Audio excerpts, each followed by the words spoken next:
ఓం శ్రీమాత్రే నమః. అందరికీ కూడా వరాహీమాత అనుగ్రహం కలగాలని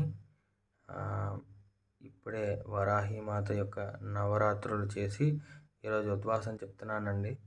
ద్వాదశ నామంలో ఆఖరి నామం ఎప్పుడైతే చెప్పానో అమ్మవారి యొక్క పూలదండ ఇలా పడిపోవడం జరిగింది.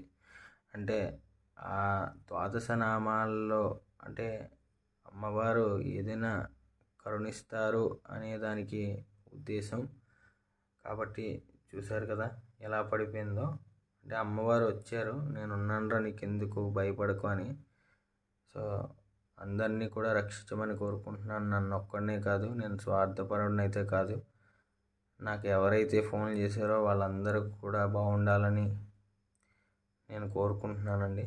అదేవిధంగా అమ్మవారి ఆశీస్సులు అందరికీ ఉండాలని మళ్ళీ అమ్మవారిని వేడుకుంటూ శ్రీమాత్రే